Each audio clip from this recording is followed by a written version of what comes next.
Hello everyone, I'm Dr. Aniket Parashar, consultant pediatrician and pediatric intensivist at Rainbow Children's Hospital, Hyderabad, Hyderabad. Today I'll be talking about how to manage an acute attack or a flare-up of asthma. So parents, asthma is a common lung condition which causes inflammation or thickening and narrowing of the windpipes or the breathing tubes which carry air in and out of the lungs. Because of this thickening and narrowing of the airways, children suffer from typical symptoms of asthma like dry cough, chest tightness, whistling sounds in the breathing called as wheezing, and easy fatigability.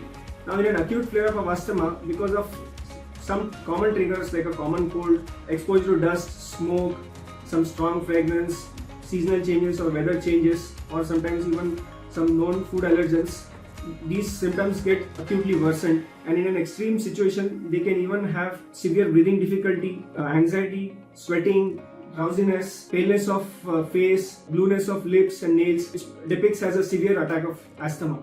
So how do you go about controlling or treating this acute attack of asthma?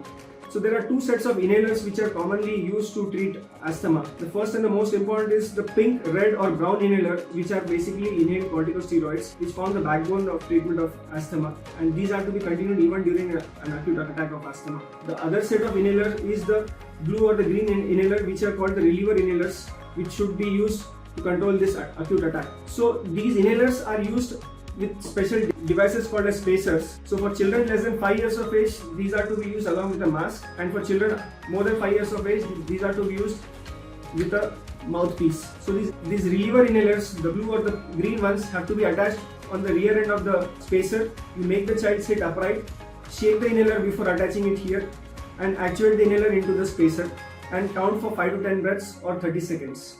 You need to repeat these steps for each actuation of the dose of inhaler. So in an acute attack, you need to use this blue or green inhaler 2 to 4 puffs every 20 minutes till the time you rush the child to the nearest hospital. And in a child more than 5 years, you have to use 6 to 12 puffs of these blue or green inhalers till you rush the child to the hospital. Now how do you prevent these acute flare-ups? First and the most important thing is to regularly use these pink or the red or the brown inhalers, which are the control inhalers, regularly.